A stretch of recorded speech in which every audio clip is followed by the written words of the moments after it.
Et bonjour. Alors normalement, je devrais être en train de me mettre en route vers la Dordogne pour les rencontres de Fonrock, comme chaque année à cette période. Et puis ben là, les rencontres cette fois-ci, pour la première fois, ont été annulées.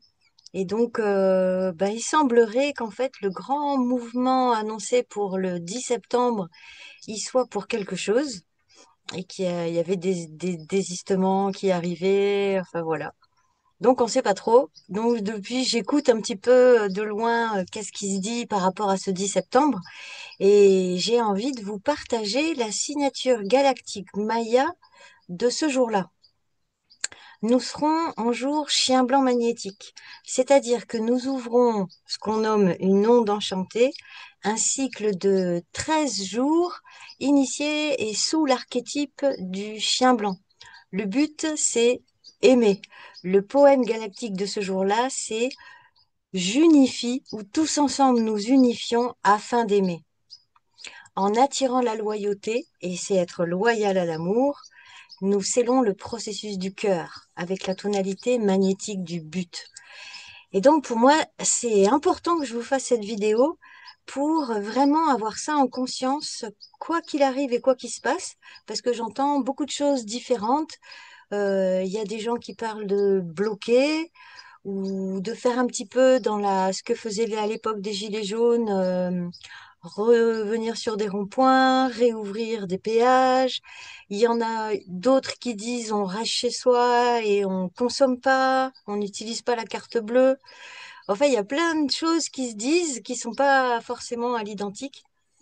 Et en fait, ce que ça dit, c'est que l'onde cosmique que cette sagesse maya nous permet de mettre en conscience, l'onde cosmique, qu'est-ce qu'elle soutient? C'est l'amour. Et donc, quoi qu'il arrive, nous sommes invités à poser un regard d'amour sur ce qui se passe. Et également, comment dire, c'est comme, quoi que je fasse ou quoi que je ne fasse pas, que sentir depuis quel endroit de moi j'agis ou je non-agis ou je regarde les choses. Et l'invitation, c'est d'être dans le regard du cœur. Et en ce moment, je m'amuse beaucoup à raconter que mon guide spirituel, c'est le prince Ashitaka du film de Hayao Miyazaki, Princesse Mononoke. Et donc, pour ceux d'entre vous qui ont vu le film, c'est au tout début, le prince Ashitaka reçoit comme une malédiction, une maladie, et la chamane du village lui dit, bah, tu dois quitter le village et partir dans le monde, poser un regard sans haine, qu'on peut aussi retraduire par poser sur ce monde un regard d'amour. Et donc, en fait, on est vraiment invité à ça. En tout cas, ce 10 septembre, Chien blanc magnétique, et puis aussi les 13 jours qui suivent, on est invité à poser un regard d'amour sur ce monde et à se mettre à la place, à essayer de comprendre sans juger ce que font d'autres. C'est-à-dire pour ceux qui ont décidé de rester chez eux, et bien de pouvoir voir et comprendre qu'il y en a d'autres qui ont besoin d'agir et d'acter, d'être dehors, de se retrouver, de faire une action quelle qu'elle soit. Chacun d'entre nous ressentons le besoin de quelque chose qui nous est propre, selon notre histoire, l'appel de l'âme, l'appel du cœur, l'envie. X raisons en fait. Chacun a ses propres raisons. Et donc, c'est vraiment le résumé de cette journée-là en termes d'ondes cosmiques, de vibrations, d'invitation. C'est de poser un regard d'amour, d'aimer et de ne pas juger, d'arriver à se mettre à la place de l'autre. Et ça rejoint ce que nous avions vécu toute la bande des magiciens de la Terre le 21-12-12 à Palenque, au Chiapas, où on avait fait donc cette fameuse fermeture du cycle du 21-12-12. Et au débriefing de fin de journée, eh bien, au final, ce qu'on s'était dit, c'est le monde est ce qu'il est. C'est le monde dont on hérite là où il en est aujourd'hui, avec toutes les polarités qui le constituent, et que la seule chose que nous avons à faire, c'est poser un regard d'amour sur ce monde et un regard de compassion. Il y a une dizaine de jours, j'ai co-animé un stage avec mon ami Manuel humain jaune harmonique qu'on avait nommé magie du corps, magie de la présence. Et Manuel nous a fait faire un exercice que j'ai envie de vous partager aujourd'hui, qui consistait à se mettre en binôme et à se regarder. Il y a une personne du binôme qui regarde l'autre et l'autre qui se laisse regarder et ensuite on échange. Et elle nous a fait vivre un premier regard qui est un regard qui projette, un regard qui reguette, qui scrute. Et puis, on envoie ce regard, l'autre personne reçoit, ressent. Voilà, hop, changement. Et ensuite, un regard qui accueille. Et la personne en face ressent et reçoit ce regard qui accueille. L'éprouvé est très différent, donc j'ai pu le vivre avec Manuel, qui est que quand je reçois le regard comme ça, je sens qu'il y a quelque chose qui se contracte en moi, et quand je reçois ce regard qui accueille, il y a quelque chose qui s'expanse, vraiment qui prend son espace, justement cette énergie du cœur, et quelque chose qui se dépose et qui se sent tranquille et en sécurité. Et ensuite, très intéressant, c'est qu'elle nous a fait vivre à regarder un binôme qui vit ça et à rester là en tant que spectateur. Et ce qu'on a pu voir, c'était vraiment euh, clair. C'est que le deuxième regard, qui est donc un regard qui accueille et quelqu'un qui se laisse regarder, en fait, on pouvait sentir que l'air autour, c'est comme s'il se densifie. C'est comme s'il y a quelque chose qui s'expanse. Il y a quelque chose qui prend de l'espace et une ambiance dans toute la pièce qui change et qui devient dense et merveilleuse. Donc c'est ça. Rappelons-nous à quel point ah, j'ai de la visite. Rappelons-nous à quel point des choses comme ça, ce sont les choses les plus puissantes. Et nous sommes donc dans l'ère de l'être depuis 2013. Nous sommes plus dans le faire, le masculin en avant, mais le masculin, il est au service du féminin. Et donc, c'est l'être. On n'a pas trop à se casser la tête. Qu'est-ce que je dois faire? Qu'est-ce que je fais pas? Qu'est-ce que je fais pas assez? Avant toute chose, c'est ce que nous sommes et ce que nous vibrons et ce que nous émanons. À la fin des années 90, José Argüelles, grâce à qui nous pouvons partager toutes ces informations aujourd'hui concernant la loi du temps Maya, il disait à la fin des années 90, en termes de vaisseau terre, la mauvaise équipe est aux commandes et le temps est venu de la mutinerie. Et donc, la mauvaise équipe, euh, les Mayas aussi, ils l'appellent l'ordre des voleurs. Les voleurs qui volent le temps, qui volent la mémoire, qui volent la liberté, qui volent la santé, qui volent notre bonheur. Donc voilà, c'est l'ordre des voleurs. Chacun d'entre nous, on a une manière de les personnifier ou pas, de d'avoir certains visages qui les représentent ou pas. Pour beaucoup de Français, ça serait le 10 septembre personnifié par Macron, un agent catalyseur de l'ordre des voleurs. Mais on peut tout à fait voir d'autres choses selon les informations auxquelles on a accès, le regard qu'on porte, la culture qu'on a. En tout cas, la mutinerie dont parle José Argüelles, c'est quoi? C'est bien évidemment pas sortir les fourches et faire et décapiter des têtes, clairement pas. C'est pas ça. La grande force, c'est l'amour.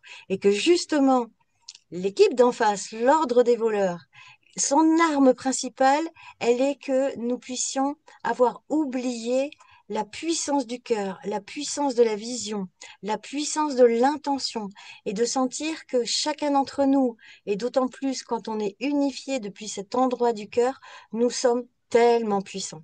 Et donc l'invitation, c'est de retrouver ça.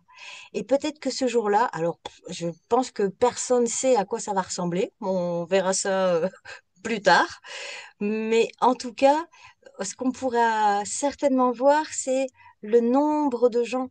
C'est-à-dire que, il y a énormément de monde maintenant qui a envie d'autre chose, qui a envie que les choses elles changent, qui voit bien que tout part en cacahuète et qu'il y a trop de gens malheureux et que nous ne sommes pas véritablement dans une démocratie. Le pouvoir, c'est pas le peuple qui l'a. Voilà, qu'on l'appelle les oligarques, l'ordre des voleurs, comme on veut. Mais donc voilà. Et c'est peut-être de sentir ce nombre et de se remplir le cœur avec la confiance et la foi. Le défi de cet onde enchantée, il est codé par l'archétype du singe bleu. Et j'ai assisté en essayant de voir un petit peu qu'est-ce qui se tramait, qu'est-ce qu'on pouvait imaginer, quelles sont les intentions de ci, de là. J'ai écouté une vidéo, même deux vidéos, de quelqu'un que je suivais beaucoup au moment des Gilets jaunes, peut-être que vous le connaissez, Vincent Lemaquis, qui lui est un Montauban. Il a fait deux vidéos et il invite, et c'est vraiment dans cette onde enchantée du chien blanc avec le défi en singe bleu, il invite à aller sur le marché. Il invite, il dit il y a une fête aussi, quelque temps après, un carnaval, je crois qu'il l'appelle les 400 coups à Montauban. Il dit de se déguiser et en tout cas d'être dans la joie, d'être dans la rencontre, d'être dans le cœur.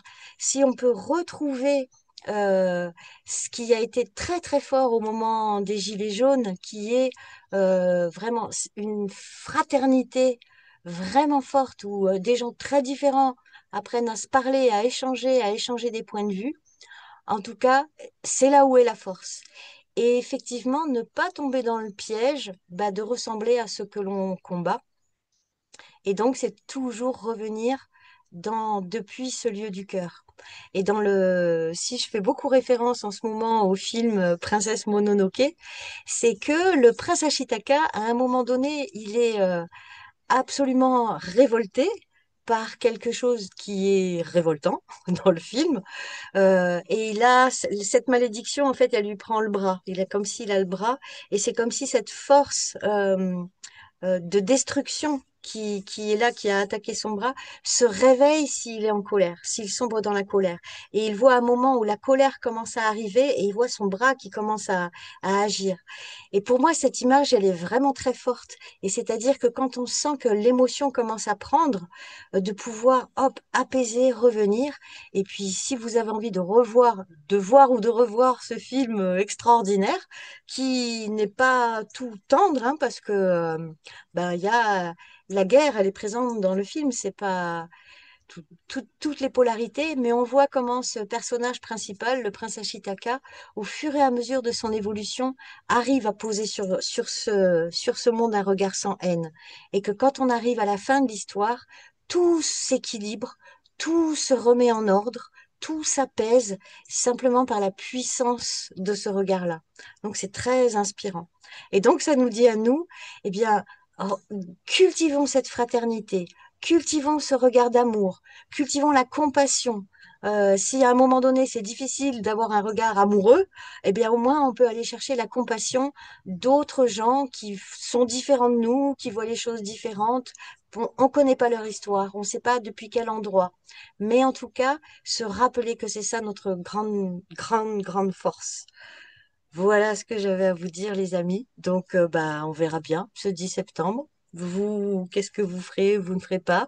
Si vous êtes un peu dans cette mouvance-là, avec ces informations-là, ou alors pas du tout, en train de vivre votre vie créative, loin de toute source d'informations, etc. Et ben voilà, en tout cas, on se rappelle que c'est 13 jours sur le pouvoir du cœur et bénir ce monde avec nos mots d'amour et nos intentions d'amour. Voilà pour cette onde enchantée. Cultiver à l'intérieur ce que faisait le Vincent, le maquis, invité à faire la fête à Montauban, aider à se rejoindre et à se déguiser et à faire des choses comme ça. Cultiver l'enfant magique en nous. En fait, nous sommes tous héros et héroïnes d'une immense pièce de théâtre à un niveau cosmique. Et quel rôle j'ai envie de jouer dedans. Et moi, j'ai envie de ressembler au prince Ashitaka. Je vous embrasse bien fort et je vous souhaite une belle onde enchantée du chien blanc. Beaucoup d'amour, beaucoup de guérison du cœur et vraiment un regard d'amoureux, amoureux sur ce que nous sommes, nous les âmes courageuses qui avons choisi de venir participer à ce grand élan de libération de l'humanité, de la planète. Je vous embrasse bien fort, belle onde enchantée. Et oui, petit post-scriptum. La grande arme de l'ordre des voleurs, elle est fort connue depuis fort longtemps. Diviser pour mieux régner. Et donc voilà, tant qu'on ne succombe pas à la division. Et ce qu'on recherche, c'est l'unité, l'union. Love and unity on this beautiful planet. Atelier, stage, décodage personnalisé, calendrier de la paix, galactique Maya, toutes les infos sur mon site www.elodie-mercadi.org.